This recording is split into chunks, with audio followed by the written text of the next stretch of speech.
इस तरह फिर हमें, ठीक है। अच्छा, यहाँ पे हमें एक चीज नोट करनी है, हमें इंडिपेंडेंट सैंपल टी टेस्ट के अंदर कोहान डी की वैल्यू चाहिए होती है, जो कि हम मैनुअली या कल ऑनलाइन कैलकुलेटर के थ्रू कैलकुलेट करते हैं। आपने गूगल पे जाके सिर्फ ये लिखना है कि ऑनलाइन कैलकुलेशन ऑफ कोहान डी तो फैक्ट साइज कैलकुलेटर, या सिर्फ आपने लिख देना है फैक्ट साइज कैलकुलेटर, तो वो आपके सामने आ जाना है। तो आपने ग्रुप वन और ग्रुप टू की, अब ग्रुप वन यहाँ पे फॉर एग्जाम्पल हम जेंडर को लेते हैं तो मेल होगा, ग्रुप टू फीमेल होगा, उसका हमने मीन स्टैंडर्ड डेविएशन और सैंपल साइज ऐड करते जाना है, और उसके बाद हमारे पास जो वैल्यू आएगी वो हमारे पास कोहान डी की वैल्यू होगी। और यहाँ पे आप देख लेना कि कोहान डी की वैल्यू 0.2 है तो फैक्ट साइज स्मॉल होगा, 0.5 है तो मीडियम होगा, 0.8 है वही बात है कि 0.7 के करीब करीब है तो वो लार्ज होगा और सिग्निफिकेंट होगा।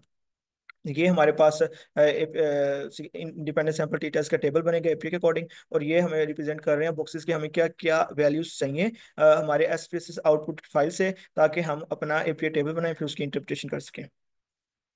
ये फाइनल टेबल होगा, और ये हमारे पास, इसको हम करते हैं वाइंड अप, और अब आपको ले चलते हैं।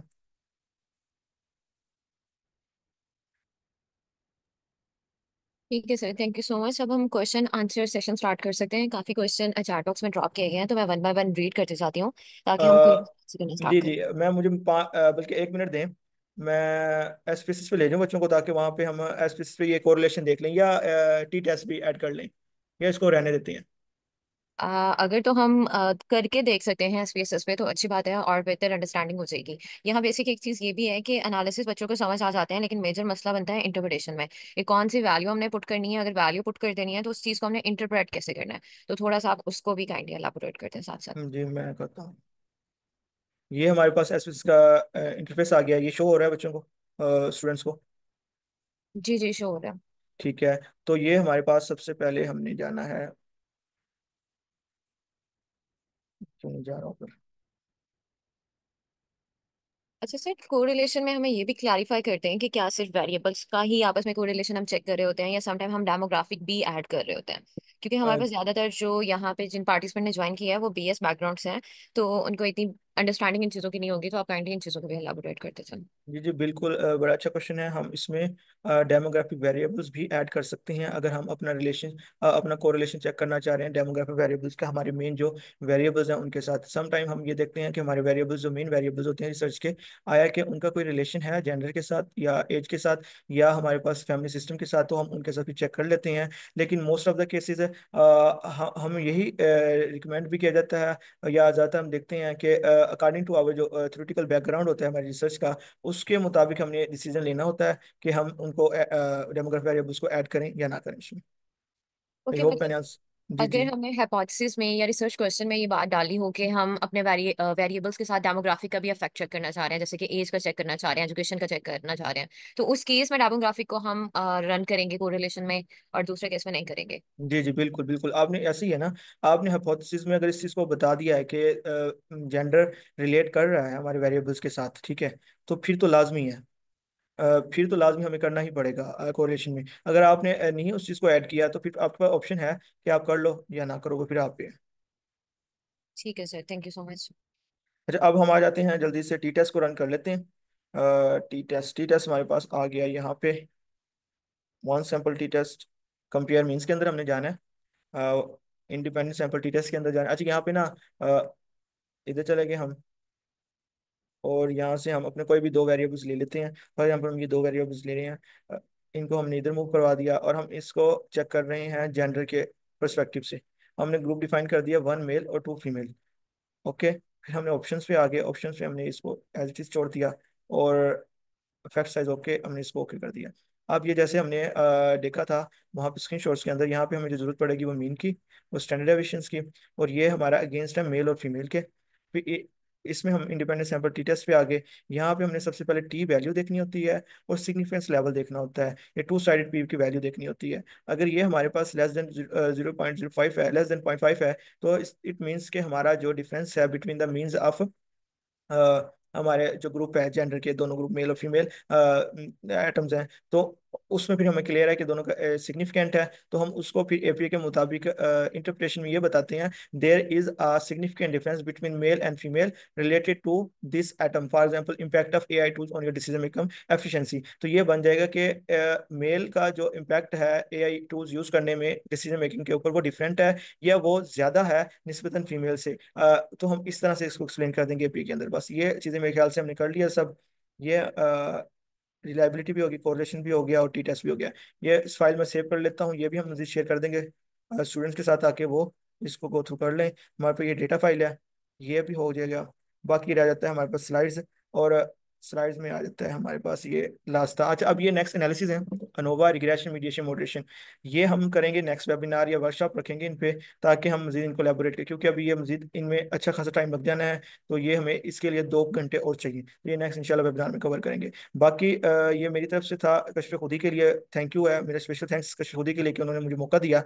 और जितने लोग पार्टिसिपेंट हैं इन्हें भी चाहिए कि ये कश्फ खुदी को, जिस तरह ये इनका जो अपना प्लेटफॉर्म प्रोवाइड कर रहा है एजुकेशनल वेबिनार वगैरह, तो उसको सपोर्ट करें, उसको अपना शेयर करें लोगों के साथ ज़्यादा से ज़्यादा, ताकि इनका जो मिशन है उसको ये ज़्यादा से ज़्यादा अपनी दूसरे लोगों तक पहुंचा सकें। ये यहाँ पे ये क्यूआर कोड है दोनों, एक लिंक्डइन है, दूसरा अपवर्क है, ये मेरे अपने पर्सनल है। आपकी कोई क्यूरी है, आप कोई कंसल्ट करना चाह रहे हैं related to data analysis project, तो आप मुझे मैसेज ड्रॉप कर सकते हैं। मैं एज सुन एज पॉसिबल आपको आंसर देने की कोशिश करूंगा। बाकी अभी हम मज़ीद डिस्कशन ओपन कर लेते हैं। जैसे मैम ने कहा कि टाइम भी हो रहा है, तो फिर हम चीज़ों को लेकर चलते हैं। जी मैम।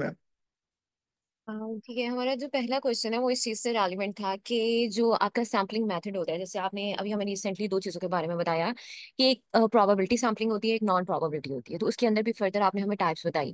तो हमारे पास क्वेरी है कि हमें कैसे पता चलेगा कि हमने प्रोबेबिलिटी सैम्पलिंग यूज करनी है, नॉन प्रोबेबिलिटी सैम्पलिंग करनी है, या इनमें से कौन सी टाइप यूज करनी है। सो इस क्वेरी को थोड़ा आप आंसर कर सकते हैं ताकि स्टूडेंट्स को इस चीज की बेटर अंडरस्टैंडिंग हो जाए। जी बिल्कुल। आपने ये देखना है कि आपने जो आपके पार्टिसिपेंट हैं, अगर हम बेसिकली पहले तो ये देखें ना इन दोनों में डिफरेंस क्या है, प्रोबेबिलिटी और नॉन प्रोबेबिलिटी। प्रोबेबिलिटी के सैम्पलिंग का मकसद ये है कि हम उन सब पार्टिसिपेंट को इक्वल चांसेस दे रहे हैं पार्टिसिपेट करने के लिए अपनी रिसर्च के अंदर। नॉन प्रोबेबिलिटी के हम रैंडमली सिलेक्ट कर रहे होते हैं। अब ये आपकी क्वेश्चन, आपकी रिसर्च डिफाइन कर रही होती है कि हमने किस सैम्पलिंग की तरफ जाना है। हम मोस्टली ये नहीं कर सकते कि हर पूरी पॉपुलेशन में या पूरे सैंपल को हम रिक्रूट कर लें अपनी रिसर्च में। हम स्पेसिफिक लोगों को इंक्लूजन एक्सक्लूजन क्राइटेरिया के मुताबिक ले रहे होते हैं। इसलिए यहाँ पे ये बनता है कि हम नॉन प्रोबेबिलिटी सैम्पलिंग यूज करें, ताकि हम रैंडमली सिलेक्ट करें लोगों को, रैंडमली सिलेक्ट करके फिर उस पर हम एनालिसिस रिजल्ट्स लेके आए, फिर उस रिजल्ट्स को हम जनरलाइज करें पॉपुलेशन के लिए। आई होप मैंने आंसर दिया होगा, बाकी मजीद आप ऐड कर दें इसमें। ओके, मतलब कि आपकी रिसर्च पे डिपेंड कर रहा है कि आप कौन सा पर्टिकुलर सैंपल चूज कर रहे हैं और वो सैंपल किस हद तक अवेलेबल है। अगर सैंपल ही रेयर है तो फिर तो आप प्रोबेबिलिटी की तरफ जा ही नहीं सकते, तो नॉन प्रोबेबिलिटी की तरफ ही जाना पड़ता है। लेकिन इसमें चीज़ ये है कि अगर आप प्रोबेबिलिटी की तरफ जाते हैं या नॉन प्रोबेबिलिटी की तरफ जाते हैं तो सबके अपने कॉन्स हैं और सबके अपने बेनिफिट्स हैं। यहाँ पे एक चीज़ मैं ऐड करना चाहूंगी कि जब भी आपने सैम्पलिंग स्ट्रैटेजी यूज करनी है तो वो आपको लिटरेचर भी काफी हद तक गाइड कर रहा होता है। आपकी मेथोडोलॉजी में कौन से आपने एनालिसिस रन करने हैं, रिसर्च क्वेश्चन किस तरह फॉर्मुलेट करना है, सैम्पलिंग टेक्निक क्या होगी, तो आप लिटरेचर रिव्यू करेंगे तो इस चीज के बारे में भी आपको बेटर अंडरस्टैंडिंग हो जाएगी। ठीक है, हम नेक्स्ट क्वेश्चन की तरफ मूव करते हैं जिसमें हमसे पूछा गया है, सर ऑल्दो हम एनालिसिस के लिए एसपीएसएस यूज करते हैं और स्टैट एज अ थ्योरी पढ़ भी लेते हैं, लेकिन जब एनालिसिस करते हैं तो काफी स्टैट्स की टर्म नहीं पता होती, जैसे कि partial eta square, Cohen d वगैरह। तो फिर हम कैसे, ओके, तो फिर हम बेसिक नॉलेज इस चीज से रेलिवेंट कैसे ले सकते हैं। सर आप काइंडली, जैसे कि कोहन डी के बारे में हमने बात की, क्रॉनबैक अल्फा के बारे में बात की, तो आप बता सकते हैं कि ये किस पर्पस के लिए यूज होते हैं, क्या काम होता है पर्टिकुलर रिसर्च में इनका हमारा। बेसिकली ये इस तरह है, जैसे हम कोरिलेशन है ना, कोरिलेशन जो हम एनालिसिस कर रहे हैं, अब हमने देखने कि कोरिलेशन एनालिसिस हमने कर लिया है, अब कौन सा वेरिएबल है या कौन सी वैल्यू है जो बता रही है कि हमारा रिलेशनशिप स्ट्रॉन्ग आया, तो वो है कोरिलेशन कोफिशिएंट, जो आर रिप्रेजेंट कर रहा है। तो इस वजह से हमें पता होना चाहिए कि जो हम एनालिसिस रन कर रहे हैं उसकी मेन वैल्यू हमने कौन सी चेक करनी है। बेसिकली जैसे अभी स्क्रीनशॉट्स में मैंने रेड बॉक्सेस शेयर किए हैं, उनका पर्पज ही यही था कि आपको पता हो कि पूरे टेबल में, ये बच्चे ने बड़ा अच्छा क्वेश्चन किया है स्टूडेंट्स ने। जब शुरू में रिसर्च स्टार्ट करते थे यही मसला आता था कि टेबल आ जाते हैं। अब इन टेबल से जो डेटा हमने निकालना है या टेबल उसके एपी के मुताबिक इंटरप्रिटेशन में रखना है, वो नहीं पता चलता। तो उसका हल यही है कि आप इन चीज़ों को थोड़ा सा बेसिक लेवल पे रटा लगा लें या याद कर लें उस चीज़ को, कि कोरिलेशन के अंदर हमने कोरिलेशन कोफिशिएंट को देखना है, टी टेस्ट के अंदर हमने टी वैल्यू को देखना है, अपना हाँ, सिग्निफिकेंस वैल्यू और टी वैल्यू को देखना है। इसी तरह हमने डिस्क्रिप्टिव्स के अंदर मीन स्टैंडर्ड डेविएशन को देखना है। रिलायबिलिटी के अंदर हमने अल्फा कौन बैक अल्फा की वैल्यू को देखना है। ये चीज़ें हैं, इसमें कोई इतनी ज़्यादा मुश्किल नहीं है। आपने एक एनालिसिस की एक वैल्यू को देखना होता है। बाकी mean standard deviation significance level ये सारे के साथ वन बाय वन चल रहे होते हैं, इतना फिर मुश्किल नहीं होता। तो यही आंसर फिलहाल के लिए यही है कि आप हर एनालिसिस का एक जो मेन वैल्यू है उसको जहन में रखें, उसके मुताबिक टेबल की इंटरप्रिटेशन करें, एपीए के मुताबिक उसकी फॉर्मेटिंग करें, तो आप इंशाल्लाह बेहतर करेंगे। वो जो रिसर्च की लेवल से बीएस लेवल तक ये बहुत होगा। जी बिल्कुल ठीक। जैसे कि अगर फर्दर नॉलेज को एनहांस करना है तो हमारे पास डिफरेंट बुक्स भी हैं। जैसे कि ग्रेविटर की बुक है, आप डिफरेंट स्टार्ट्स की बुक्स को गो थ्रू कर सकते जी हैं जी, ताकि जो आपको लग रहा है कि गैप आ रहा है आपके साइकोलॉजी के नॉलेज में और स्टार्ट्स में, वो उस गैप को हम ब्रिज कर सकें। बल्कि एक बुक बड़ी अच्छी बुक है एसपीएसएस की, वो है एंडी फील्ड की, ANDY, एंडी फील्ड की बुक है एसपीएसएस पे।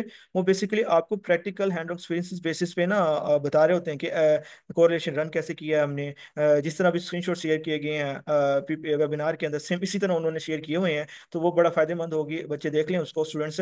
एंडी फील्ड की बुक है एसपीएसएस पे। एग्जैक्ट नेम तो मेरी बुक का नहीं आ रहा, लेकिन राइटर का नाम है एंडी फील्ड। वो देखेगा लाजमी।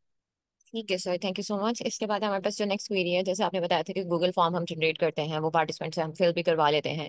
देन अब बारी आती है गूगल फॉर्म पे, तो डाटा आ गया, अब वो डाटा एक्सेल शीट पे भी आ गया। अब एक्सेल शीट से उस डाटा को हमने एसपीएसएस शीट पे कैसे लेकर जाना है, तो स्टूडेंट्स को यहाँ डिफिकल्टी हो रही होती है। तो आप एक दो टिप्स दे सकते हैं कि किस तरह वो चीज़ को कर सकते हैं हम। जी बिल्कुल, ये बेसिकली बहुत मुश्किल चीज़ तो नहीं है और ना ही आसान है। बेसिकली टेक्निकल चीज़ इस तरह बन सकती है कि आपके ऊपर एक्सेल पे जो डेटा आता है ना, वो आप जिस तरह क्वेश्चन ये डेवलप करते हो उसके अकॉर्डिंग आएगा, ठीक है। लेकिन एसपीएसएस को चाहिए उसकी जो उसकी बिल्ट इन सिस्टम है उसके मुताबिक। अब क्लैश ये हो जाता है, एक वेरिएबल व्यू हमने, फॉर एग्जाम्पल जेंडर का वेरिएबल व्यू हमने बनाया एसपीएसएस पे, 1 हमने मेल रख दिया, 2 हमने फीमेल रखा। जबकि हमने जो एक्सेल पे डेटा क्रिएट किया हुआ था वहां पे हमें मेल मेल ही लिखा आ रहा था, वहाँ 1 नहीं लिखा आ रहा था, फीमेल फीमेल ही लिखा आ रहा था। तो अब हमें उसमें थोड़ा सा खुद टेक्निकली देखना होता है चीज़ों को, तो कुछ टाइम लगाना होता है कि आपने उस सब की कोडिंग करनी है। इसको हम कहते हैं कि डेटे की कोडिंग करना। डेटे को कोड कैसे करोगे आप? मेल की जगह 1 पुट कर दोगे, ये आपने एक अलग से जगह पे लिख लेना है कि जेंडर की मैं 2 कैटेगरीज ली थी, मेल 1 था, फीमेल 2 था। तो आपने एक्सेल के अंदर जाके मेल को 1 करते जाना है, फीमेल को 2 करते जाना है। जब वो आपको कंप्लीट हो जाएगा, अपने उस पूरी डेटे को, जेंडर वाले डेटे को वहां से कॉपी करना है। एसपीएसएस के अंदर जब आप वेरिएबल व्यू के अंदर वेरिएबल जेंडर का डेवलप कर चुके होगे, तो डेटा व्यू के अंदर जाके आपने उसको पेस्ट कर देना है। और आपने वो विंडो जो मैंने दिखाई थी आपको, जहाँ पे वैल्यू लेबल शो कर रहे थे, तो आप जब उनको क्लिक करोगे तो 1 मेल में कन्वर्ट हो जाएगा, 2 फीमेल में कन्वर्ट हो जाएगा। इसी तरह आपने 1 बाय 1 करके सब स्केल्स का, सब एटम्स को डेवलप करते जाना है। तो इंशाल्लाह इससे आपका बेहतर होगा। बाकी इसके अलावा और एज इट इज कोई वो नहीं है शॉर्टकट के हम डेटे को उठा के एसपीएस पे ले जाएं। फिलहाल यही है और यही हमें करना पड़ेगा। बाकी मजीद मिस अगर आप कुछ शेयर करना चाहें इसमें जरूर करिएगा। नहीं सर, आपने बहुत अच्छे से एलाबोरेट कर दिया। मैं बस उस चीज़ को सम अप करना चाहूंगी कि जैसे कि हमें पहले भी वेबिनार में बताया गया कि हमारे पास एसपीएसएस में दो व्यूज आ जाते हैं। एक वेरिएबल व्यू आ जाता है, एक डाटा व्यू आ जाता है। जब हमने डाटा अपना पेश करना है एसपीएसएस में, तो पहले हमने अपनी वेरिएबल शीट कंप्लीट प्रिपेयर करनी होती है। जो जो हमारे पास वेरिएबल्स होते हैं उनकी कोडिंग वगैरह सब कुछ करनी होती है। देन सर ने हमें बताया कि एक्सेल शीट पे आपने जैसे मेल और फीमेल आ रहा होता है, 1 और 2 कोडिंग नहीं आ रही होती, तो आपने एक्सेल पे भी जाके मेल को अगर आपने 1 कोड दिया हुआ है तो वहां पे भी आपने कोडिंग चेंज करनी है। देन सारा डाटा जब कोडिंग कंप्लीट हो जाती है, वो डाटा आप उठा के अपने डाटा व्यू में पेस्ट कर सकते हो। सो जिस तरह हमें सर ने बता दिया, तो इस तरह चीज़ें बहुत ईजी आपके लिए हो जाएंगी अगर ये दो तीन स्टेप्स को आप फॉलो करेंगे। ठीक है, नेक्स्ट क्वेश्चन हमारे पास है, स्केल्स की परमिशन के लिए है कि एक स्टूडेंट यहाँ मेंशन किया हुआ है कि पर्टिकुलर जब भी आपने स्केल यूज करना है तो उसकी आपको परमिशन लेनी पड़ती है। तो वो बता रही हैं कि उनको दो स्केल्स की परमिशन मिल गई है, लेकिन एक स्केल की नहीं मिली, तो वो अल्टरनेट स्केल सर्च कर रही हैं। तो इसका सोल्यूशन क्या है कि वो करना पड़ेगा या अल्टरनेट फ्री टू यूज उनको कोई स्केल देखना पड़ेगा। तो आप ये बता दें कि परमिशन के बगैर हम स्केल यूज भी कर सकते हैं, नहीं कर सकते? अगर परमिशन भी नहीं मिल रही, तो स्केल भी नहीं मिल रहा, तो क्या ऑप्शन होती है हमारे पास? एथिकली वे में तो इसका कोई हल नहीं है, आपने परमिशन लेनी ही लेनी है। बाकी अगर बीएस का आपका थीसिस है, अगर आपने पब्लिश नहीं करवाना, पहले मैं कह देता हूँ पब्लिश नहीं करवाना, अगर करवाना है तो आप लाजमी उनसे परमिशन भी लोगे। परमिशन लेने के बाद उस परमिशन लेटर को अटैच भी करोगे अपने थीसिस में, ताकि आप चीज़ों को एथिक्स वे में लेके चलो। और जब आप पब्लिश करवाते हो अपने आर्टिकल को, अपने थीसिस को, तब वो चीज़ें फिर रिक्वायर्ड करते हैं, ये सप्लीमेंट्री मटेरियल के अंदर आ जाती हैं। जब आप किसी जर्नल में सबमिशन करवा रहे होते हो तो वो आपसे कुछ चीज़ें रिक्वायर्ड करता है, जिसमें कवर लेटर होता है और ये स्केल्स की परमिशन वगैरह भी होती हैं उसमें, तो आपको देनी पड़ती हैं। अब इसका हल यही है कि आप उनको दोबारा ईमेल करो, मे भी वो रिस्पॉन्ड कर दें। उसके अलावा अगर कोई और मिल जाता है स्केल जिसको आप यूज़ कर सकते हो, वो कर लो। अगर ये दोनों नहीं होते फिर उसके लिए आप सुपरवाइजर से कांटेक्ट करो। ये मैं फिर भी नहीं कहूँ, रिकमेंड नहीं करूंगा कि आप उसको वैसे ही यूज कर लो। लेकिन सर अगर ऑथर रिप्लाई नहीं कर रहा लेकिन स्केल नेट पे हमें ये नजर आ रहा है कि वो फ्री टू यूज है, तो तब हाँ क्या हाँ किया जाए? बिल्कुल बिल्कुल, फिर कर सकते हो। हम्म। फिर कर सकते हो क्योंकि कुछ स्किल्स होती हैं जिनकी स्कोरिंग ऑलरेडी अवेलेबल होती है, या वो self report report assessment skills होती हैं, तो उनको तो यूज़ कर सकते हैं, उनकी परमिशन की रिक्वायर्ड भी नहीं होती। उन्होंने ऑलरेडी लिखा होता है कि ये सेल्फ रिपोर्ट असेसमेंट टूल्स हैं या स्किल्स हैं, या इनकी परमिशन ऑलरेडी हमने दे चुकी है, जो भी यूज़ करना चाहिए फ्री टू यूज़ है, तो आप कर लें, फिर कोई इशू नहीं है। बल्कि आप उस चीज़ को स्क्रीनशॉट ले लें या उस चीज़ का क्या नाम है मेंशन कर दें अपने थीसिस के एंड में, अपेंडिक्स के अंदर जाके, वो वेल एंड गुड हो जाएगा आपके लिए। ओके, मतलब आप वो यूज कर सकती हैं स्केल, और जो वहाँ पे लिखा हुआ है फ्री टू यूज, आप उसका स्क्रीनशॉट भी अपनी रिसर्च के अपेंडिक्स में अटैच कर सकती हैं। तो देन फिर आप पे नहीं होगा ये ब्लेम कि आपने बगैर परमिशन के यूज किया है। लेकिन ये चीज चेक कर लीजिएगा कि जिस वेबसाइट पे वो फ्री टू यूज आ रहा है वो वेबसाइट भी रिलायबल है या नहीं है। हाँ ओके बिल्कुल सर, ये। हमारा नेक्स्ट जो क्वेश्चन है कि उसमें ये चीज़ है कि जब आपने इंटरप्रिटेशन करनी है, तो यानी स्टार्ट की कौन सी टर्म आप यूज़ करते हो, बेसिक से थोड़ा कंक्लूजन की तरफ बच्चों को इंटरप्रिटेशन का बता दें। जैसे कि हमारे पास अगर कोरिलेशन की ही हमने एनालिसिस रन किया, तो क्या आप कोरिलेशन के टेबल से हमें बता सकते हैं कि उस टेबल को हमने एक पैराग्राफ की फॉर्म में कैसे इंटरप्रेट करना है? जी मैं ये बल्कि स्लाइड्स और शेयर कर देता हूँ आपके साथ ताकि उसको हम एक्सप्लेन कर लें।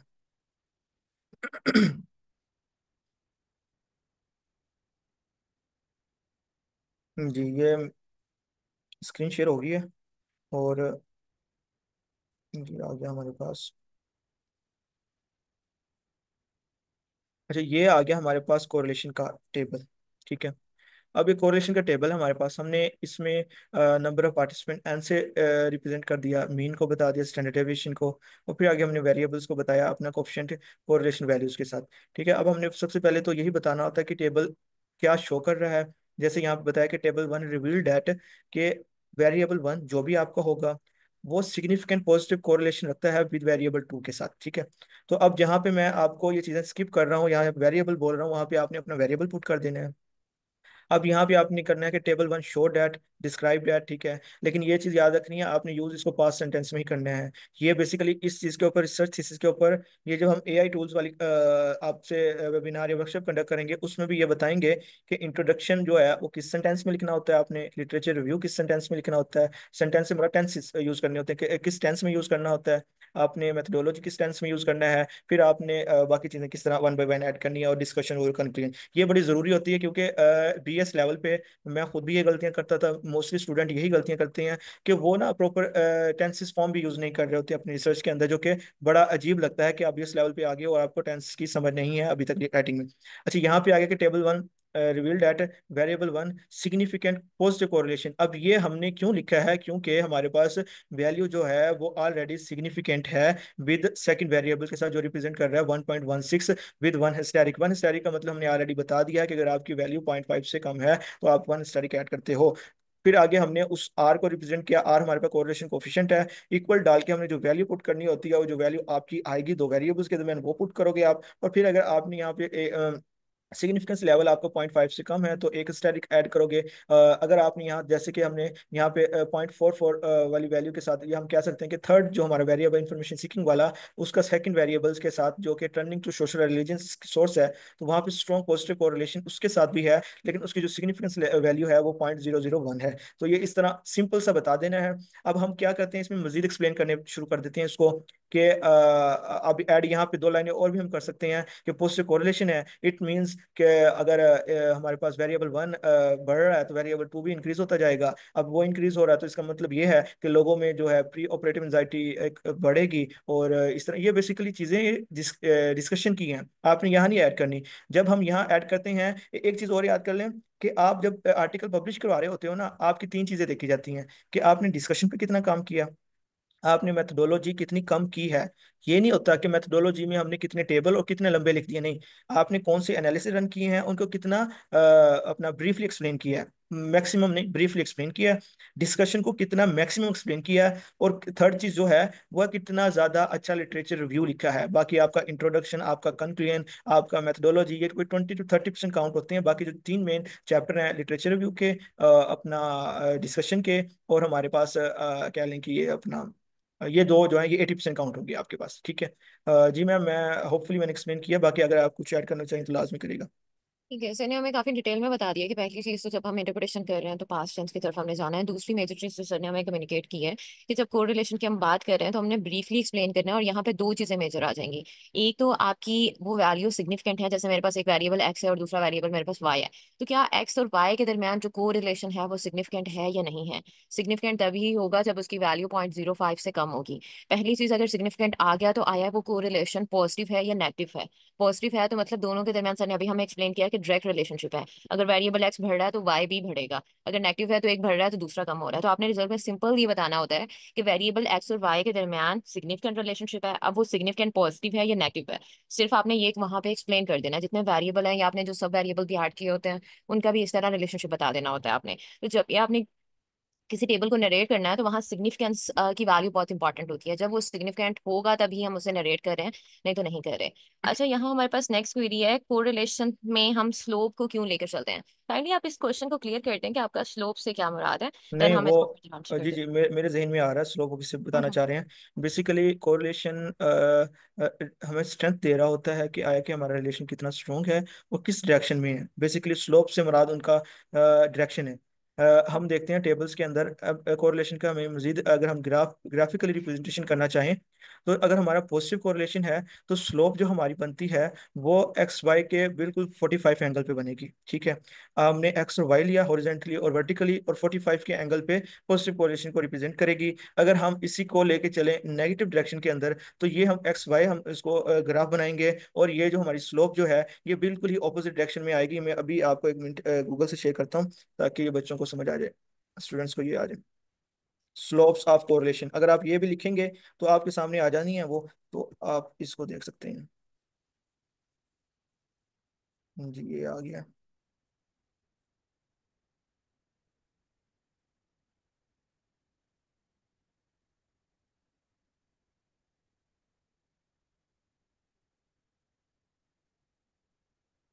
स्क्रीन शेयर हो चुकी है, हाँ जी बिल्कुल, ये आ गया है, ठीक है। अगर आप लिखेंगे ना स्लोप्स ऑफ कोरिलेशन, तो इस तरह के आपके पास पिक्चर्स आना शुरू हो जाएंगी, ठीक है। तो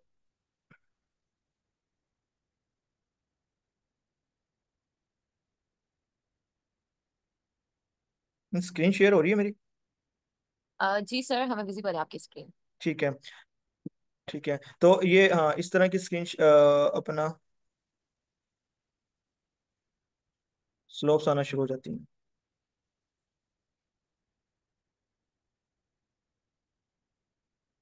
ये मेरे ख्याल से ये जूम का आ रहा है तो इस वजह से हो नहीं रहा मेरे से।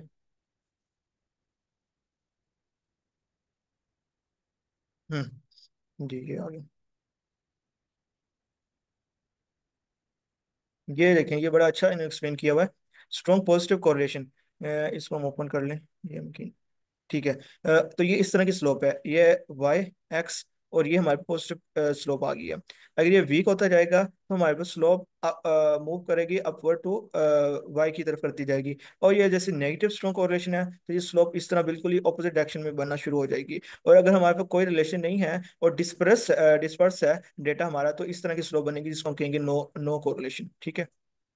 यही है मैम, बाकी देख लें आप, शायद कोई और क्वेश्चन ना हो बच्चे का, बाकी मुझे जहाँ तक ओके, समझ आई है तो यही है। आई थिंक सो श्लोक का मतलब यही है। अगर मैं हानि इससे रेलिवेंट कोई और क्वेश्चन है तो आप दोबारा से चैट बॉक्स में ड्रॉप कर सकती हैं। बाकी अगर आपने पूछा है कि फ्री टू यूज़ है वेबसाइट पे और प्रॉपर साइटेशन के साथ है तो ऐसे ओके आप यूज़ कर सकती हैं, लेकिन ये है कि प्रॉपर साइटेशन ऑथर की आप मेंशन करेंगी। ठीक है, हमारा नेक्स्ट क्वेश्चन है कि अगर रिजल्ट नॉन सिग्निफिकेंट आए हैं तो कोई इशू तो नहीं होता। होता है इशू, सुपरवाइजर को बड़ा मसला होता है कि नॉन सिग्निफिकेंट आ कैसे गए।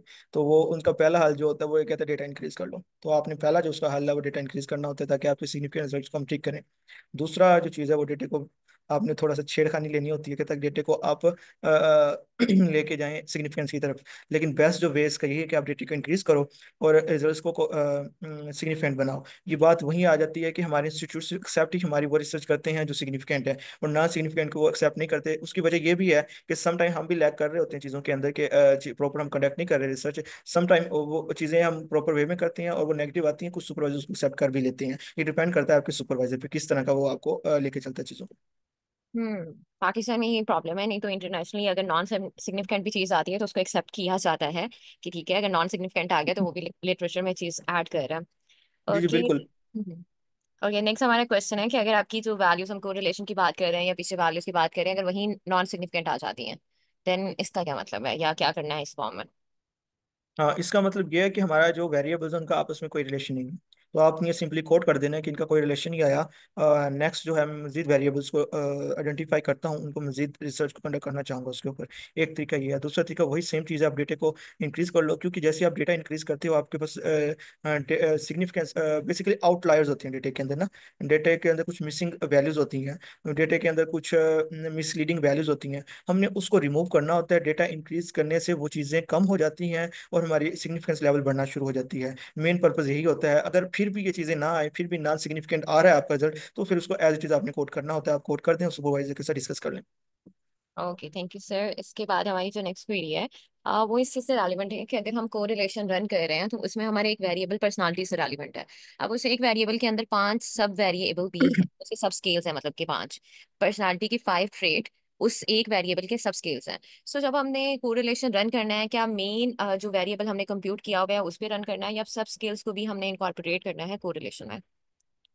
हाँ जी, ये हमारा बिल्कुल फर्स्ट एनालिसिस एनालिसिस से पहले भी डिस्क्रिप्टिव के अंदर मैंने इसको एक्सप्लेन किया है। कंप्यूट के अंदर कि हमने कैसे ट्रांसफर कंप्यूट करना होता है हमने न्यू वेरिएबल। अब हमने उस स्केल की स्कोरिंग देखनी है। सबसे पहले आया कि उसकी स्कोरिंग टोटल स्केल के तौर पे है, जिसमें 5 एटम्स को मिला के की है, या 1 बाय 1 है। मोस्टली जो स्कोरिंग होती है वो टोटल स्केल की होती है। तो हमने वो पांचों एटम्स को कंप्यूट करना है एक न्यू टारगेट वेरिएबल, जिसको हम कहेंगे टोटल पर्सनैलिटी स्किल्स या जो भी XYZ होगा। और उन पांचों एटम्स को आपस में सम कर देंगे अगर स्कोरिंग के अकॉर्डिंग वो सम हो रहे हैं। ठीक है, समटाइम स्कोरिंग बहुत मुश्किल होती है। आपको जी दो स्केल्स हैं, उनकी आपस में दो एटम्स की एवरेज निकालनी है, फिर कोई इस तरह करके भी होता है काफी। लेकिन सिंपल मोस्टली जो है वो सम ही होते हैं। पांचों को हमने सम करना है, वो टोटल पर्सनैलिटी सम स्केल बन जाएगा। फिर उसको हम अपने मजीद जो दूसरे वेरिएबल हैं उनके साथ रिलेशनशिप कोरिलेशन चेक कर लेंगे उनका। ये सिंपल तरीका है। इसलिए पहले मैंने डेटा व्यू और वेरिएबल व्यू के बाद बताया कि आपको कंप्यूट भी करना आना चाहिए इन सेम और डिफरेंट के अंदर, और आपको नया वेरिएबल जनरेट भी करना आना चाहिए। Okay sir, thank you. लेकिन यहाँ उनकी फर्दर क्वेरी ये है कि सब स्केल से रेलिवेंट है, आइटम से रेलिवेंट नहीं है। कि हमारे पास अगर पर्सनालिटी का एक मेजर स्केल है, उसके अंदर आगे सब स्केल है, हमारे पास न्यूरोटिसिज्म है, एग्रीएबलनेस है, या फर्दर 5 सब स्केल्स हैं, तो कुछ रिसर्चेस में हम देखते हैं या लिटरेचर में हम देखते हैं कि उन्होंने सब स्केल्स के एक दूसरे के साथ भी कोरिलेशन का एनालिसिस रन किया होता है। मतलब एग्रीएबलनेस के साथ ओपननेस टू एक्सपीरियंस को भी रन किया होता है, आपस में सब स्केल का भी कोरिलेशन रन किया होता है। और कुछ रिसर्चेस ऐसी होती हैं जिन्होंने सिर्फ मेन पर्सनालिटी वेरिएबल को लिया होता है और सब स्केल को इग्नोर किया होता है। तो आपकी इस बारे में क्या सजेशन है कि जब कोरिलेशन रन कर रहे हैं तो सिर्फ मेन स्केल पे ही होगा या सब स्केल्स भी हम इनकॉर्पोरेट कर सकते हैं? बेस्ट यही होता है कि आप सब स्किल्स प्लस टोटल स्किल दोनों को मिला लें, ताकि आपकी जो इशू है, क्योंकि इनडायरेक्टली आपने सब स्किल्स को भी कंप्लीट स्किल में या जिसको कहते हैं कंप्यूट करते हैं हम जर्नियल स्किल, उसमें ऐड करना ही होता है। तो बेहतर यही है, क्योंकि मेरी अपनी भी जो रिसर्चेज हैं उसमें यही है कि लीडरशिप स्किल्स के अंदर मजीद अथॉरिटेटिव, अथॉरिटेरियन और उसके अलावा एक दो और थे सब स्किल्स जो मैंने ऐड किए थे। वो इस तरह हो जाता है कि वेरिएबल हमारे 3 होते हैं, उनके सब स्केल 5 5 और होते हैं, तो टोटल हमारे पास स्केल एटम बन जाते हैं 15। ठीक है, तो हम 15 का आपस में कोरिलेशन चेक कर लेते हैं, तो उसमें कोई इशू नहीं आता। आप कोरिलेशन स्ट्रॉन्ग आ रहा है तो आप उसको जाके एक्सप्लेन कर दो, इंटरप्रिटेशन कर दो, तो ये नॉर्मल चीज़ है। इसमें इतना ज़्यादा कंफ्यूज होना बनता नहीं है, क्योंकि आप एटम्स और प्लस जो है अपना कंप्लीट स्केल की इजिली कोरिलेशन फाइंड कर सकते हैं, रिग्रेशन भी कर सकते हैं, टी टेस्ट भी पे कर सकते हैं। हम्म। सर, इसमें एक चीज ये भी तो होती है कि आपने जो अपना हाइपोथेसिस बिल्डअप किया, अगर हाइपोथेसिस में आप कह रहे हो कि मैं सब स्केल का भी रिलेशनशिप देखूंगा या सब स्केल का भी देखूंगी कि वो क्या प्रेडिक्ट कर रहा है क्या नहीं कर रहा, तो देन हम सब स्केल्स पे ज्यादा फोकस कर सकते हैं। लेकिन अगर आपकी रिसर्च का फोकस ही नहीं है सब स्केल, मेन स्केल है, तो फिर हम इग्नोर भी कर सकते हैं। जी बिल्कुल इस तरह ही। ठीक है। अच्छा सर, हमारा नेक्स्ट क्वेश्चन जो है कि सर इन केस हमारे पास professional quality of life scale है, उसकी 30 आइटम्स हैं और 3 सबसेट्स हैं जो 3 वेरिएबल के लिए हैं, और हमने ओनली 1 वेरिएबल यूज करना है, तो फिर एक सबसेट यूज कर सकते हैं उसमें? हाँ, मुझे 1 मिनट देंगे, मैं चार्जिंग लगा रहा हूँ अपने लैपटॉप की। ओके फिर इस जी। क्वेश्चन की तरफ बैक आते हैं। अच्छा, ये क्वेश्चन आपने जो पूछा, आप काइंडली से दोबारा से एक्सप्लेन कर सकती हैं कि क्या पूछना चाह रही हैं, क्योंकि मुझे क्लियर नहीं हुआ आपका क्वेश्चन। तो शायद सर को हो गया हो तो वो आंसर कर देते हैं, नहीं तो आप दोबारा ना ये चैट बॉक्स में ड्रॉप कर दें कि आप इस केस से रेलिवेंट क्या पूछना चाह रही हैं। आई थिंक ये पूछना चाह रही हैं professional quality of life scale के फर्दर 3 सब स्केल्स हैं, तो उनमें से कोई एक सब स्केल वो यूज़ कर सकती हैं अपनी रिसर्च के अंदर।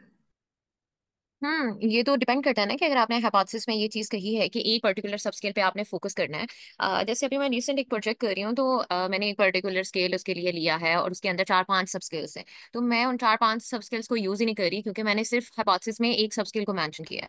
सो ये हमारी चॉइस होती है कि अगर हमने रिसर्च क्वेश्चन में या रिसर्च हाइपोथेसिस में मेंशन किया है कि हमें एक छोटा सा उसके अंदर से सब स्केल ही यूज करना है, तो दैट्स कम्प्लीटली फाइन। आप उस एक सब स्केल के साथ जा सकते हो। या अगर 3 या 4 है और आपने 2 को यूज करना है, तो आप 2 भी कर सकते हो। ये आपकी कंप्लीट हाइपोथेसिस पे डिपेंड कर रहा होता है कि आपने क्या चीज यूज करनी है और क्या चीज नहीं यूज करनी।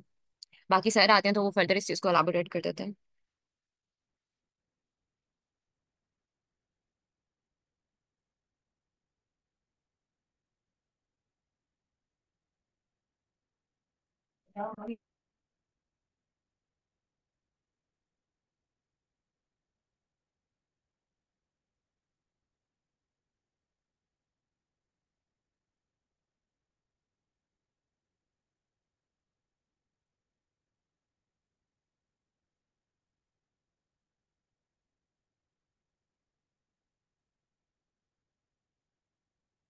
जब तक सर वापस आ रहे हैं, तो आप अपने बाकी भी क्वेश्चन यहाँ चैट बॉक्स में ड्रॉप कर सकते हैं, ताकि हम उनको अच्छे से सारी क्वेरीज को आंसर करें।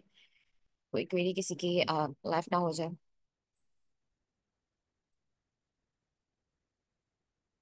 जी मैम। वो क्वेश्चन आंसर हो गया या अभी रहता है? अच्छा सर, क्वेश्चन उनका यही था कि उनके पास जैसे कि एक प्रोफेशनल क्वालिटी ऑफ लाइफ एक स्केल है। उसके अंदर अगर 3 सब स्केल्स हैं, तो उसमें एक पर्टिकुलर वो सब स्केल यूज कर सकती हैं या नहीं कर सकती। तो मैंने यही उन्हें आंसर किया है कि अगर आपका हाइपोथेसिस सिर्फ एक सब स्केल पे बेस है कि मुझे वो पर्टिकुलर सब स्केल चाहिए, तो तब तो आप यूज कर सकते हो। ये टोटली डिपेंड कर रहा है आपके हाइपोथेसिस पे। आप कुछ ऐड करना चाहें इसमें तो आप कर सकते हैं, देन हम नेक्स्ट क्वेश्चन पे मूव कर सकते हैं। जी जी, बिल्कुल ये आंसर है, इसमें कुछ एडिशन नहीं। ओके। ओके, हमारे पास नेक्स्ट क्वेश्चन है कि dear sir, what is the expected range of value for the outcome variable in the real world scenario. तो हमसे पूछ रहे हैं कि जो हमारा डिपेंडेंट वेरिएबल है या आउटकम वेरिएबल है, उसकी क्या एक्सपेक्टेड रेंज या वैल्यू होनी चाहिए रियल लाइफ सिनेरियोज में। मैम ये दोबारा रिपीट करेगा क्वेश्चन? क्वेश्चन जो मुझे समझ आ रहा है, इन्होंने जो यहाँ ड्रॉ किया है कि आपके पास आईबी और डीबी है, तो डीबी का जो आउटकम जो हमारे पास रेंज आ रही है वैल्यू की, वो कहाँ तक होनी चाहिए रियल वर्ल्ड सिनेरियो में। आई थिंक सो उसकी सिग्निफिकेंस वैल्यू और उसकी वैल्यू की स्ट्रेंथ का पूछ रहे हैं। जैसे एक्स और वाई में हमने कोरिलेशन रन कर लिया, तो अगर अब वाई वैल्यू के कोरिलेशन की कितनी वैल्यू होनी चाहिए या कितना वो सिग्निफिकेंट होना चाहिए रियल वर्ल्ड हाँ सिनेरियो। जी जी, वैल्यू तो 0.7 होनी चाहिए, ज़्यादा बेहतर है। रियल वर्ल्ड सिनेरियो में तो 0.4 भी चल जाएगी, 0.5 भी चलेगी, 0.6 भी चलेगी। वो बेसिकली हम ये देख रहे होते हैं कि हम अपनी रिसर्च को कितना प्रेजेंट करना चाह रहे हैं, कि आया कि हमारे जो वेरिएबल्स के दरमियान है डीवी के जो रिलेशन आया है आईवीज के साथ, वो कितना स्ट्रांगली कोरिलेटेड है। वो डिपेंड कर रहा है हमें coefficient relation correlation coefficient value पे, जो कि 0.7 बिल्कुल मैक्सिमम है। अगर वो 0.4 भी है तो वो वीकली कनेक्टेड होगा उससे, कोरिलेटेड होगा, तो उसको भी हम रिकॉर्ड करेंगे रियल वर्ल्ड सिनेरियोज के अंदर। तो कोई उसको ये नहीं कहेगा कि आपने स्ट्रॉन्ग क्यों नहीं निकाला। रिसर्च है भाई, मैंने रिसर्च किया, रिसर्च के ये रिजल्ट आए हैं, आप रिसर्च को क्रॉस चेक कर लो, रिसर्च को आप इसमें मजीद रिसर्च कर लो। तो ये नॉर्मल चीज़ है, इसमें हम कोई ये हार्ड एंड फास्ट रूल नहीं लगा सकते कि 0.7 ही आनी चाहिए। अगर हमने 2 चेक कर लिए हैं, फॉर एग्जाम्पल जैसे अभी मैंने बताया कि एआई टूल्स का मैं यूजेज चेक कर रहा हूँ क्रिएटिविटी के ऊपर या प्रॉब्लम सॉल्विंग के ऊपर, अब मैं कहता हूँ नहीं जी इसका आना ही पॉजिटिव चाहिए। तो ये ऐसे ही है कि रिसर्चर खुद को मतलब बाइस कर रहा है अपने रिजल्ट्स को, और फॉलो नहीं कर रहा है एथिकली वे में, कि अगर रिजल्ट्स नॉन सिग्निफिकेंट है या वीक सिग्निफिकेंट भी आए हैं तो उसको एक्सेप्ट करे, उस चीज़ को फिर ओपन करे चैनल दूसरे लोगों के लिए, ताकि मजीद से रिसर्च करें लोग। Okay sir, thank you so much. Sir ने जैसे हमें बता दिया कि अगर 0.7 आ रही है या इससे ज्यादा आ रही है, तो मतलब बहुत स्ट्रॉन्ग रिलेशनशिप है। लेकिन अगर वो वैल्यू की स्ट्रेंथ 0.4 से नीचे भी जाती है, तो तब भी वो सोशल स्टडीज में एक्सेप्टेबल होती है, क्योंकि हम ह्यूमंस पर स्टडी कर रहे हैं। ह्यूमंस में बहुत वेरिएबल्स हैं, करेक्टरिस्टिक में भी और बाकी चीजों में भी। तो यहाँ पे हम कोई फिक्स रूल नहीं सेट कर सकते कि इतनी चीज आएगी तो देन ही वो बेस्ट है, नहीं तो नहीं है। तो कुछ रिसर्चेज ऐसी भी होती हैं जिसमें स्ट्रेंथ की वैल्यू 0.4 आ रही है, तो वो भी वर्थ इट है कि आप उसे रिपोर्ट करें अपनी रिसर्च में। ओके, हम नेक्स्ट क्वेरी की तरफ मूव करते हैं, जिसमें हमारे पास क्वेश्चन है कि कुछ क्वेश्चनियर के लास्ट पे स्कोरिंग क्राइटेरिया मेंशन होता है, उसको भी एसपीएसएस में इंटर करना होता है। कुछ स्कोरिंग के लास्ट में? कुछ क्वेश्चनियर के लास्ट पे स्कोरिंग क्राइटेरिया दिया होता है, क्या उसको भी एसपीएसएस में इंटर करना होता है। नहीं नहीं, स्कोरिंग बेसिकली होती इसलिए है कि हमने अपने जो डेटा कलेक्ट किया उस डेटे को कैसे हमने कंप्यूट करना है या उसको कैसे मॉडिफाई करना है एनालिसिस के लिए। तो उसको एसपीएसएस में हम ऑलरेडी बेसिकली इंटरप्रेट तो कर रहे होते हैं। वेरिएबल व्यू हम बनाते ही स्कोरिंग बेस पे हैं। स्कोरिंग क्राइटेरिया जो होता है उसको यूटिलाइज करते हुए ही हम अपनी वेरिएबल व्यू बना रहे होते हैं। वो बनाने के बाद फिर हम डेटा कलेक्ट करते हैं क्वेश्चंस के थ्रू, फिर उसके मुताबिक एनालिसिस रन करते हैं। तो हाँ, अगर आप ये पूछना चाह रहे हैं कि स्कोरिंग यूजेबल है, तो बिल्कुल। स्कोरिंग के बगैर स्केल कुछ भी नहीं है। और स्कोरिंग को अगर आप अपनी पूछ रहे हो कि राइटिंग फॉर्म में मेंशन करना है, तो वो जहाँ पे हम थोड़ा सा बताते हैं मेथोडोलॉजी के अंदर, तो वो बता देते हैं कि इसको उस तरह स्कोर किया जा सकता है। तो नॉर्मल है वो चीज़, इतना उसमें वो नहीं है कि हमने लाजमी ही उसको बताना है या नहीं बताना। ओके हाँ सर, मरियम जैसे सर ने भी एक्सप्लेन कर दिया कि स्कोरिंग के बगैर तो स्केल यूजेबल ही नहीं है। जैसे हमने स्टार्ट जब किया था तो सर हमें बता रहे थे compute into the same variable या compute into the different variable. तो उसी सारी चीज का मकसद ये था कि अगर एक स्केल है उसके अंदर 10 आइटम्स हैं, अब 10 आइटम्स को हमने कंप्यूट या प्लस किस वे में करना है, वो हमें जो सारी इंस्ट्रक्शंस हैं वो सारी हमें स्कोरिंग क्राइटेरिया दे रहा है। और फर्दर फॉरवर्ड स्कोरिंग होनी है, बैकवर्ड होनी है, वो भी सारा हमें स्कोरिंग क्राइटेरिया ही बता रहा है। अगर हमारे पास स्कोरिंग क्राइटेरिया ना हो, ना ही हम स्केल्स को कंप्यूट कर सकते हैं, अगर कंप्यूट ही नहीं होगा देन फर्दर एनालिसिस ही रन नहीं हो सकते। ओके, हम नेक्स्ट क्वेश्चन की तरफ मूव करते हैं जिसमें पूछा हुआ है सर हम टेस्ट के का कैसे डिसाइड करते हैं कि कौन सा लगाना है, टी लगाना है, अनोवा जाना है, जी जाना है, तो ये आप कैसे डिटरमिन करते हो? बेसिकली जी कोई टेस्ट नहीं है, जी स्कोर होता है, स्टैंडर्डाइज वैल्यू होती है। अच्छा, अब आगे हमने डिसाइड कैसे करना है, टी लगाना है या नोवा लगाना है। अगर आपके पास आपकी ग्रुपिंग मतलब कि हम कह लें एटम के कैटेगरीज दो हैं, तो हम टी लगा लेंगे। मोर देन टू हैं तो नोवा की तरफ हम मूव कर जाएंगे, ठीक है। और इसके अलावा हम आगे मजीद इसमें देख लेते हैं कि हमने रिग्रेशन, मोडेशन, मॉडरेशन या मल्टीपल मनोवा भी आ जाता है। अब मनोवा कैसे लगाना है, अब वो एक डिफरेंट कंसेप्ट हो जाएगा, ठीक है। लेकिन ये टोटली डिपेंड करता है कि आपने डेटे को किस तरह कैटेगराइज किया है, डेटे को किस तरह कलेक्ट किया है, उसके मुताबिक फिर आपने टेस्ट डिसाइड करने होते हैं। और इट्स सेल्फ अगर यहाँ जो मेन जो चीज़ आती है वो ये है कि डेटा आपकी एक स्टोरी है, आपने स्टोरी को किस तरह लिखना है ये आप डिसाइड करोगे। ये मैं या आप नहीं बता सकते, हम सिर्फ एक रूल्स बता सकते हैं कि ये टेस्ट इस टाइम पे रन होना है अगर ये कंडीशन फुलफिल हो रही है। क्योंकि अभी हमने चीज़ों को प्रैक्टिकल वे में देखा, अगर हम थ्योरेटिकल जाएं तो टी टेस्ट हमने रन क्यों करना है, उसके लिए इट्स सेल्फ एक अच्छा खासा क्राइटेरिया है। अगर वो फुलफिल कर रहा है हमारा डेटा, तब हमने टी टेस्ट पे जाना है। तो वो थ्योरेटिकल चीजें हैं, उसको अगर आप एक दफा पढ़ लोगे आपके जहन में आ जानी है, तो उसको आप जहन में रख के फिर एनालिसिस को रन करते रहो। Okay sir, thank you so much. जैसे सर ने बताया कि जी तो कोई टेस्ट नहीं है, वो हमारे पास स्टैंडर्डाइज वैल्यू है जो टेस्ट रन करने के लिए यूज हो सकती है। आप ये क्वेश्चन कर सकते थे कि टी टेस्ट और नोवा में हमें कैसे पता चलेगा कि कौन सा पर्टिकुलर यूज होना है। तो जैसे सर ने हमें स्टार्ट में ये चीज काफी अच्छे से एक्सप्लेन की है कि टी टेस्ट आपने तभी यूज करना होता है जब आपके पास एक पर्टिकुलर ग्रुप है और उसकी दो कैटेगरीज है। जैसे कि आपके पास पर्टिकुलर जेंडर का ग्रुप है और उसकी दो कैटेगरीज हैं, तो उसके लिए तो आप टी टेस्ट जाओगे, जैसे शुरू में सर ने हमें करके भी दिखाया।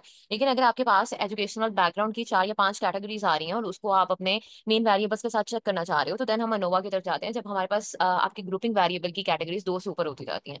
तो अगर आप अनोवा और टी का फर्क पूछें तो हम इस तरह डिसाइड कर सकते हैं। ओके, नेक्स्ट हमारा जो क्वेश्चन है सर, इन केस हमारी पॉपुलेशन स्पेसिफिक फील्ड के लोग हों और डाटा इंक्रीज ना हो पाए और रिजल्ट भी नॉन सिग्निफिकेंट आए, तो फिर क्या सोल्यूशन है? फॉर एग्जाम्पल, एक मिनट, फॉर हम्म, एग्जाम्पल हमारा रेस्क्यू वर्कर पॉपुलेशन है तो 200 का सैंपल सूटेबल है। 2 क्वेश्चन है तो आप एक एक करके आंसर करते हैं। मतलब पहला क्वेश्चन ये था कि अगर हमारे पास पर्टिकुलर पॉपुलेशन है, हमने डाटा कलेक्ट कर लिया लेकिन रिजल्ट नॉन सिग्निफिकेंट आ रहा है। अब वो पर्टिकुलर पॉपुलेशन ऐसी है कि हम दोबारा उनको अप्रोच नहीं कर सकते और रिजल्ट भी हम्म। नॉन सिग्निफिकेंट आ रहे हैं, तो हम उस केस में क्या करें? आपने उन्हीं लोगों को अप्रोच दोबारा करना है, ये न्यू को रिक्रूट करने की बात कर रहे हैं? मुझे ये क्लियर कर, आ, अगर अगर अगर देख लें, अगर उनको ही दोबारा अप्रोच करना है फिर वो फायदा नहीं है, रिजल्ट फिर नॉन सिग्निफिकेंट आनी है। अगर हम मजीद लोगों को रिक्रूट करने की बात कर रहे हैं कि अप्रोच वो नहीं हो रहे, तो इसका सोल्यूशन फिर आपको फाइंड आउट करना पड़ेगा। ये बेसिकली ये वही चीज़ें हैं, जब हम सैंपल डिसाइड कर रहे होते हैं तब हमने देखना होता है कि आया कि हमारा सैंपल कलेक्ट करने में कितनी आसानी या दुश्वारी हमें होगी। हम बाज़ औक़ात इस तरह के लोग सैंपल साइज में रख लेते हैं, सैंपल हम इस तरह का डिसाइड कर लेते हैं जिसको अप्रोच करना ही मुश्किल है। तो बेसिकली आप जब रिसर्च करने लगते हो, तो आप ये सारे डू एंड डोंट और प्रोन कॉन्स सारा एक तरह से कॉस्ट बेनिफिट एनालिसिस करते हो कि जब मैं रिसर्च करने जा रहा हूँ तो मैं डेटा कलेक्ट करूंगा, इन लोगों से करूंगा, आया कि वो मेरी अप्रोच में होंगे या नहीं होंगे। तो इस वजह से ये सारी चीज़ें रिसर्च करने से पहले डिसाइड करनी होती हैं ताकि आपके लिए आसानी हो। और रही बात ये कि अगर आपने 200 का डेटा कलेक्ट कर लिया है और रिजल्ट फिर भी नॉन सिग्निफिकेंट है और मजीद रिक्रूट नहीं कर पाते, तो अपने सुपरवाइजर को आप कह दें कि आप देख लें, अब इस डेटे को मैं दोबारा से रिक्रूट करने जाती हूँ, मजीद अगर 100 लोगों को और ऐड करना है तो उनको अप्रोच नहीं कर पा रहे, तो नॉन सिग्निफिकेंट रिजल्ट एक्सेप्ट कर लें। अगर नॉन सिग्निफिकेंट रिजल्ट एक्सेप्ट नहीं करते तो फिर इंतजार करें, मजीद थोड़ा सा टाइम दें ताकि मैं इसको वन बाई वन थोड़ा टाइम के साथ से पॉसिबल कर सकूं। तो यही सोल्यूशन है और इसका कोई नहीं है। इसका फिर ये एट द एंड हम ज़्यादा अगर सख्त है आपका सुपरवाइजर या आपकी एक्स वाई जी पर्सन जिनके अंडर आप रिसर्च कर रहे हैं, तो उनसे फिर मिसकंडक्ट की तरफ ना जाएं। बेहतर यही है कि उनकी सजेशन पे और उनकी इंस्ट्रक्शन पे काम करें। ओके सर, यहाँ पे एक चीज ये भी तो होती है कि आपने जो स्किल्स यूज किए हुए हैं वो कितने रिलायबल है। समटाइम ऐसे होता है कि हम स्किल जो यूज कर रहे हैं वही इतने रिलायबल नहीं होते, तो उसकी वजह से भी समटाइम हमारा डाटा सिग्निफिकेंट ही नहीं आ रहा होता।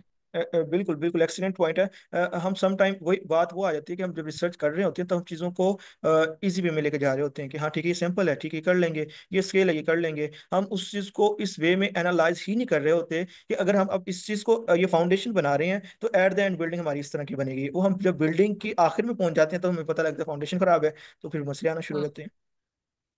ठीक है। अच्छा, जो नेक्स्ट हमारी क्वेरी है कि जैसे इन्होंने कहा कि 200 का सैंपल साइज मैंने लिया है, तो मुझे कैसे पता चलेगा कि इतना सैंपल साइज मेरे इस टॉपिक के लिए सूटेबल है या नहीं है। इस चीज़ को ऑलरेडी हम एक्सप्लेन कर चुके हैं, जी पावर एनालिसिस है। ठीक है, वो आप जाके अभी गूगल पे लिखें जी पावर, वो आपके सामने कैलकुलेटर ओपन कर देंगे। आपने अपनी मीन और स्टैंडर्ड डेविएशन जो आपकी उसकी आई है, जो आप एज्यूम करना चाह रहे हैं कि इतनी होनी चाहिए, ठीक है, अपने सुपरवाइजर से कंडक्ट कर लें या अपने लिटरेचर व्यू को एक्सप्लोर कर लें। ठीक है, या आप थोड़ा सा एआई टूल्स को यूज़ करें, चैट जीपीटी पे चले जाएं, जाके उसे बता दें कि ये मेरा टॉपिक है, ठीक है, और ये मेरी लिटरेचर व्यू है, ये मेरे हाइपोथेसिस है, और जी पावर जो है उसके लिए मुझे ये चीज़ें रिक्वायर्ड है। या चैट जीपीटी भी आपको सजेस्ट कर देगा आपका डेटा साइज, उस डेटा साइज को जाके आप अपने सुपरवाइजर से कंफर्म करें और फिर उस पर रिसर्च स्टार्ट कर दें। और बेस्ट वे यही है कि जी पावर लें। बेसिकली जो अच्छी रिसर्चेज हैं वो जी पावर एनालिसिस करती हैं, फिर जी पावर एनालिसिस का टेबल भी ऐड करती हैं और उस एनालिसिस के स्क्रीनशॉट अपेंडिक्स में भी ऐड करती हैं। बेस्ट वे यही है, एथिकली जो वे है, तो इसी को फॉलो करें ज़्यादा बेहतर है। ओके, सो मतलब नंबर वन सोल्यूशन हमारे पास जी पावर है, देन हम लिटरेचर रिव्यू को भी कंसल्ट कर सकते हैं, और अगर दोनों नहीं करने तो हम चैट जीपीटी या एआई टूल्स की भी हेल्प ले सकते हैं, जिससे हमें रफ आइडिया हो जाएगा, लेकिन हमें स्ट्रॉन्ग रेफरेंस रिक्वायर होगा अपने सैंपल साइज के लिए। बिल्कुल जी ओके, देन इस तरह। हमारे पास क्वेश्चन है कि sir, how can we make sure our survey question make sense to people from different background. What are some mistake new researcher, just a second.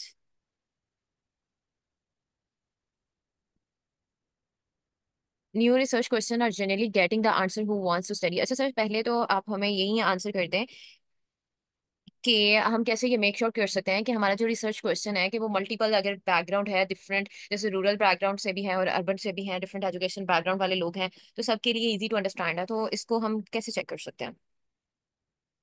Question ये कह सकते हैं कि बेसिकली हम रिसर्च करते ही तब हैं जब हमने डिफरेंट बैकग्राउंड से या डिफरेंट एजुकेशन बैकग्राउंड से लोगों को रिक्रूट करना होता है। ठीक है, अब मैं ये नहीं कह सकता कि मैं सिर्फ सिटी से और सिर्फ बीएस के स्टूडेंट्स को लूंगा। ठीक है, मैं जब रिसर्च करने जा रहा हूँ तो मैं मैट्रिक से लगा के पीएटी तक और शहर से लगा के गांव तक के सारे लोगों को रिक्रूट करूंगा, ताकि मेरे डेटे के अंदर अपना वो जो कह सकते हैं आउटलायर्स कम हो। क्योंकि जब हम एक ही जगह से मैं डेटा कलेक्ट करना स्टार्ट कर देता हूँ तो बायसनेस आ जाती है डेटा के अंदर, क्योंकि मैं अपनी डिजायर की चीज़ें कलेक्ट करना चाह रहा होता हूँ। तो उस चीज़ से बचने के लिए मैं मल्टीपल बैकग्राउंड से चीज़ें तो लेनी ही होती हैं। तो ये क्वेश्चन मुझे जहाँ तक मुझे समझ आया है तो ये क्वेश्चन इटसेल्फ एक आंसर है कि ठीक है ऐसे ही करना होता है। बाकी आप देख लें इसमें कुछ ऐड करना है तो। इसमें एक चीज जो हम कर सकते हैं, आई थिंक सो, हम पायलटिंग की तरफ जब जाते हैं तो हम पायलट स्टडी कंडक्ट कर सकते हैं कि आपने जिन सैंपल को लेना है उनके 5 वैसे लोगों पे एक छोटी सी रिसर्च करके उनसे डाटा कलेक्ट करके देख सकते हैं। अगर उनको पार्टिसिपेंट को लगता है कि अच्छा इजी टू अंडरस्टैंड है आपका क्वेश्चन, देन आप फर्दर मूव ऑन कर सकते हैं। अच्छा सर, हमारा जो नेक्स्ट क्वेश्चन है उसमें ये चीज़ है कि हमें ये कैसे समझ आएगा कि हमने किस तरह के सैंपल को पिक करना है अपनी रिसर्च के लिए, हम्म। और क्या मिस्टेक नॉर्मली न्यू रिसर्चर कर देते हैं इस चीज़ में अपने सैंपल को पिक करते हुए। जी बिल्कुल, सैंपल आपने पिक इस तरह करना है जब आप अपना क्वेश्चन रिसर्च क्वेश्चन बना रहे होते हो।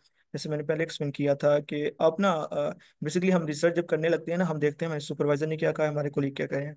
जबकि रिसर्च करने का तरीका ये है कि आपके इर्द गिर्द आपको जो लग रहा है कि ये प्रॉब्लम क्रिएट है, इसका सोल्यूशन फाइंड करना चाहिए। ठीक है, हम तो प्रैक्टिकल सोल्यूशन ही देख रहे होते हैं, हम पहले उसको प्रेजेंट कर रहे होते हैं थ्योरेटिकल वे में। रिसर्च बेसिकली थ्योरेटिकल वे में हम सोल्यूशन प्रेजेंट कर रहे होते हैं, जो कि हम रिसर्च चैप्टर के अंदर या इंप्लीकेशंस के अंदर बता रहे होते हैं। तो आपने उस प्रॉब्लम का सोल्यूशन फाइंड आउट करना है। अब उस सोल्यूशन को फाइंड आउट करके आपने देखना है किन लोगों में ये प्रॉब्लम एग्जिस्ट करती है। ठीक है, तो वो आपका सैंपल है। तो ये एक जनरल आंसर है इस चीज़ का। अगर हम उसको स्पेसिफाई कर दें, फॉर एग्जाम्पल जैसे मैं कह देता हूँ कि 10 लोग हैं मेरे इर्द गिर्द जो ऑनलाइन अर्निंग करते हैं, ठीक है, या जो फ्रीलांसर्स हैं, उनमें भी कुछ इशू आ रहा है मार्केटिंग का, तो मैं उस बेस पे सैंपल फ्रीलांसर्स लूंगा और उनका जो वेरिएबल्स होंगे वो मार्केटिंग से रेलिवेंट होंगे, उस पर रिसर्च कंडक्ट कर दूंगा। आपके केस में आप स्टूडेंट्स में देख रहे हैं कि स्टूडेंट अपनी एकेडमिक परफॉर्मेंस में लैग कर रहे हैं, तो मैं कुछ इस तरह के वेरिएबल लूँ या इस तरह के स्किल्स डेवलप करूँ कि डेटा मेरे स्टूडेंट्स होंगे और मैं उनकी एकेडमिक परफॉर्मेंस की लैग को चेक कर लूँ। अगर आप किसी इंडस्ट्री में हैं तो आप इंडस्ट्री के लोगों को रिक्रूट कर लेंगे। तो ये आप पे डिपेंड करता है कि आप कौन सा सैंपल लेना चाहिए। कोई इस तरह का रूल नहीं है कि मैं कह दूँ आपने स्टूडेंट लेने हैं तो आप हर टाइम स्टूडेंट लेंगे, तो ये इस तरह नहीं चलती चीज़ें। Okay sir, thank you so much. हमारा जो नेक्स्ट क्वेश्चन है वो इस चीज से रेलिवेंट है कि how do we know if our question are really getting the answer we want to study. दोबारा बताएगा मैम। इसमें बेसिकली शायद ये पूछना चाह रहे हैं कि हमें ये कैसे पता चलेगा कि पर्टिकुलर मेरा एक रिसर्च क्वेश्चन है उसका आंसर मेरी स्टडी कर भी पा रही है कि नहीं कर पा रही। ये वही क्वेश्चन सेम वही है, सिग्निफिकेंस ना सिग्निफिकेंस वाला, कि आया कि जो मेरा रिजल्ट्स आ रहे हैं वो सिग्निफिकेंट हैं, मेरी रिसर्च ठीक है या गलत है। तो ये आंसर इसका वही बनता है सेम, कि दोनों एक्सेप्टेबल हैं, पर डिपेंड करता है कि आप किसके साथ काम कर रही हैं, आप किस कंपनी के साथ, किस ऑर्गेनाइजेशन के साथ वो एक्सेप्ट करती हैं तो आपके लिए एक्सेप्टेबल है। क्योंकि हम रिसर्चर जो है ना, ये चीज़ मैं शुरू में बताया था कि हम सब रिसर्चर्स हैं। आप भी हो, जो आप वेबिनार ले रहे हैं वो भी हैं, सब रिसर्चर्स हैं। फर्क ये है कि हम सिस्टमेटिक वे में चीज़ों को नहीं देख रहे होते। जब हम घर से बाहर निकलते हैं चीज़ों को ऑब्जर्व कर रहे हैं, बेसिकली ऑब्जर्वेशन क्या है, रिसर्च है, हम लोगों को नोट कर रहे होते हैं। लेकिन जब हम एक प्रैक्टिकल वे में, सिस्टमेटिक वे में रिसर्च स्टार्ट करते हैं तो हमें फंडिंग चाहिए होती है, हमें पैसे चाहिए होता है। बीएस में, एमएस में, पीएचडी में उस लेवल की फंडिंग नहीं चाहिए।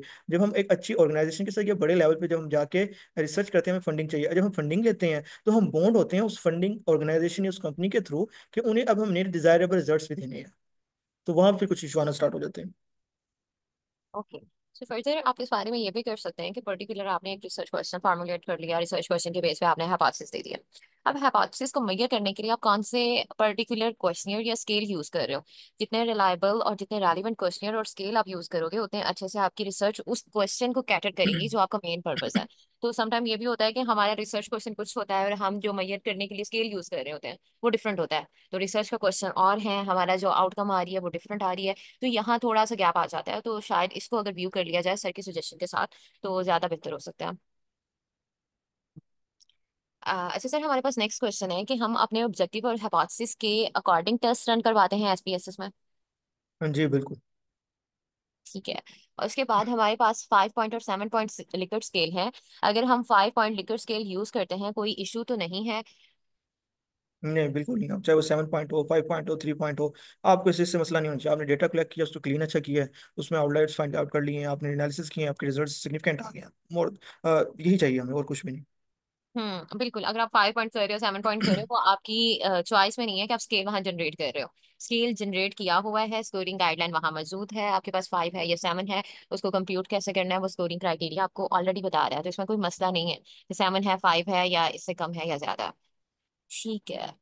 इसके अलावा हमारे पास क्वेश्चन है कि सर प्रीवियस स्टडी में जो मैंने अपने टॉपिक से रेलिवेंट देखा है उन्होंने 200 लेस का सैंपल साइज लिया है, तो फिर कोई इशू तो नहीं है अगर मैं नहीं, 200 के कोई साथ। कोई इशू नहीं है, कोई इशू नहीं है। 180 to 220 नॉर्मल रेंज होती है इसकी सैंपल की, तो आप ले सकते हो। अच्छा सर, नेक्स्ट क्वेश्चन हमारे पास है कि अगर हमारे पास दो वेरिएबल्स हैं और कुछ उनके आइटम या सब स्केल कोरिलेट कर रहे हैं तो बाकी नहीं कर रहे हैं, तो इसमें कोई प्रॉब्लम तो नहीं है, या इस नहीं, चीज को हम रिपोर्ट कैसे करेंगे कि कुछ सिग्निफिकेंट आ रहे हैं कुछ नहीं आ रहे हैं। ये आप जिस तरह हमें बता रहे हो इसी तरह ही रिपोर्ट कर देंगे, कुछ सिग्निफिकेंट कुछ नहीं सिग्निफिकेंट, नॉर्मल ये चीज़।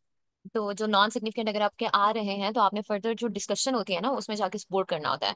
सपोज मेरा एक्स और वाई वेरिएबल है वो नॉन सिग्निफिकेंट आ गया, तो आपने अब वहाँ नॉन सिग्निफिकेंट ही रिपोर्ट कर दिया, लेकिन अब आपको स्ट्रॉन्ग बेसिस चाहिए कि पहले रिसर्चेस में अगर वो सिग्निफिकेंट आया तो आपकी रिसर्च में क्यों नॉन सिग्निफिकेंट आ गया है। क्या वहाँ पे कोई कल्चरल फैक्टर है या कोई एजुकेशनल फैक्टर है, वो फैक्टर अब आपने एज अ रिसर्चर आइडेंटिफाई करने होते हैं और डिस्कशन में उनको नरेट करना होता है। ठीक है। हमारा नेक्स्ट क्वेश्चन है सर, हाइपोथेसिस जनरेट करते हुए कोई स्पेसिफिक रूल फॉलो किया जाता है। थ्योरेटिकल बैकग्राउंड से रेलिवेंट मैंने जैसे पहले बताया कि आप रिसर्चेस फाइंड आउट करते हैं नेशनली और इंटरनेशनली दोनों, उनकी जो लिमिटेशंस हैं उनकी गैप्स को फुलफिल करते हुए अपने ऑब्जेक्टिव हाइपोथेसिस के जरिए और अपने वेरिएबल्स को देखते हुए, तो हाँ यही रूल है, इसके अलावा और कोई नहीं। ओके, उनका फर्दर इस चीज से उन्होंने थोड़ी सी डिटेल में हमें अपने रिसर्च के बारे में बताया है कि यानी पहले हम 3 वेरिएबल में रिलेशनशिप देख रहे हैं, फिर मीडिएशन देख रहे हैं, और डीवी में और आईवी में, और फिर डीवी एक्सेट्रा में, और जेंडर नेसेसरी, और अगर जेंडर ओनली मेल या फीमेल हो तो फिर इस हवाले से क्या है। कोई इशू नहीं, आप कर सकते हो इस तरह भी। जेंडर नहीं, जेंडर आइडेंटिटी सिर्फ आप दो कह रहे हो, इस वजह से इशू आ रहा है। वो पूछ रही हैं कि अगर जेंडर नेसेसरी है ऐड करना, तो अगर जेंडर ओनली मेल या फीमेल हो तो फिर इस हवाले से क्या है?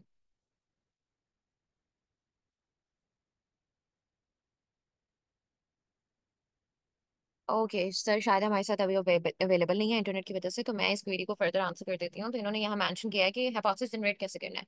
तो हाइपोथेसिस जनरेट करने के लिए कोई फिक्स रूल नहीं होता। फर्स्ट चीज होती है कि आपने अपने लिटरेचर को रिव्यू करना होता है। लिटरेचर को रिव्यू कर लिया तो अब कोई स्पेसिफिक फॉर्मेट नहीं है कि किस ऑर्डर में आपने देना है। आप पहले कोरिलेशन का अपने हाइपोथेसिस में बताना चाह रहे हो, दैट्स कंप्लीटली फाइन। देन आप मीडिएटर की तरफ आ रहे हो, एंड देन आप देख रहे हो कि जेंडर की वजह से कोई इंपैक्ट आ रहा है आपके मेन वेरिएबल्स पे, तो दैट्स कंप्लीटली फाइन। अगर दो जेंडर में आपका मेल और फीमेल है, तो आप टी टेस्ट जाके एनालिसिस में रन करोगे, और वहां पे हाइपोथेसिस में सिंपली ये आप नरेट कर सकते हो कि आया कि मेल या फीमेल में ये चीज ज्यादा होगी या ये चीज कम होगी। अगर आपको डायरेक्शन नहीं पता, तो आप वहां पे सिंपली ये भी स्टेट कर देते हो कि कुछ इंपैक्ट आएगा, वो पॉजिटिव भी हो सकता है, नेगेटिव भी हो सकता है। तो इसके लिए ऐसे मैम ये स्क्रीनिंग। वाइंड अप करिएगा, टाइम ऑलमोस्ट होने को है, और मैं थोड़ा सा मजीद, ओके, अच्छा नेक्स्ट क्वेश्चन ये ले लें आप। क्या डाटा की नॉर्मल डिस्ट्रीब्यूशन होना मस्ट है? जी मस्ट है, क्योंकि मैंने अभी बताया था कि हम चेक करते हैं स्क्यूनेस से और कटीनेस से, ये तरीके हैं। उसके अलावा हम मजीद चीज़ों को देख लेते हैं कि नॉर्मल डिस्ट्रीब्यूशन है, कर्व। जब हम फ्रीक्वेंसी चेक कर रहे होते हैं, जब हम नॉर्मल कर्व भी साथ ही ड्राइव करते हैं, उससे हमें समझ लग जाती है कि नॉर्मल डेटा नॉर्मल डिस्ट्रीब्यूट है। अगर हमने पैरामेट्रिक टेस्ट करनी है, अब पैरामेट्रिक टेस्ट वो होते हैं जब नॉर्मल डिस्ट्रीब्यूशन करनी होती है। अगर नॉर्मल डिस्ट्रीब्यूशन नहीं आ रही, तो नॉन पैरामेट्रिक टेस्ट की तरफ चले जाते हैं, वो एक डिफरेंट टॉपिक है, वो डिफरेंट चीज़ें हैं, सारे भी टेस्ट डिफरेंट बताने पड़ेंगे आपको, वो एक नेक्स्ट चीज़ है। तो इसका आंसर ये हाँ होनी चाहिए। ओके, अब लास्ट जो क्वेरी है जिसमें हम पूछ रही हैं कि जेंडर ऐड ना करें, उमे हनी, ये टोटली आपके हाइपोथेसिस पे डिपेंड कर रहा है कि आपने जेंडर ऐड करना है या नहीं करना। सो ये ये आपकी स्टूडेंट हाइपोथेसिस को पे है। ये कहना चाहूंगा कि अगर आप देखें ना, वेरिएबल आपके 10 है ना, आपके मैं 9 के 9 निकाल दूं, एक पे काम कर लूं, आप कर सकते हो, ठीक है, वो आपकी रिसर्च है, आप जिस तरह करना चाहो। ठीक है, अगर आप कह देते हो मैं उसमें दो और ऐड करना चाह रहे हो, तो आप करो, कोई इशू नहीं है। बस ये है कि आप रूल्स को फॉलो करते हो, रिसर्च करो तो बेस्ट है। ओके सर, हमारे यहाँ अभी तक के यही क्वेश्चन थे। थैंक यू सो मच आपके टाइम के लिए, और सेशन आई थिंक सो बहुत इन्फॉर्मेटिव गया। हमारे पार्टिसिपेंट ने बहुत कुछ लर्न किया होगा। आपके टाइम के लिए, आपके इतने एनर्जेटिक होकर सब कुछ कम्युनिकेट करने के लिए थैंक यू सो मच। सो बाकी पार्टिसिपेंट, हम चाहेंगे कि आप अपना फीडबैक ज़रूर दें व्हाट्सएप ग्रुप में, ताकि अगर कुछ हमें इसमें ऐड करने की ज़रूरत हो, इंप्रूवमेंट की ज़रूरत हो, तो आपके लिए हम उन चीज़ों को भी नज़र में रखें। बाकी अगर सर से आपने कंसल्ट करना हो सर्विसेज के लिए या किसी और चीज़ के लिए, तो उन्होंने अपनी लिंक्डइन की और अपवर्क की प्रोफाइल भी शेयर कर दी है। और बाकी आप कश्फ हुदी के प्लेटफॉर्म पे जाके अपनी ओपिनियंस भी दे सकते हैं, फीडबैक भी दे सकते हैं, और अगर फ्यूचर में कोई पर्टिकुलर आप चाहते हैं कि वेबिनार या वर्कशॉप आए, तो उसके बारे में भी आप नरेट कर सकते हैं। Thank you so much participant, भी आप लीव कर सकते हैं मीटिंग। Thank you. ओके जी, थैंक यू सो मच आप सबके टाइम के टेंशन का। इंशाल्लाह फिर मुलाकात होती है नेक्स्ट वेबिनार में, workshop. Okay, Allah Hafiz. Thank you miss.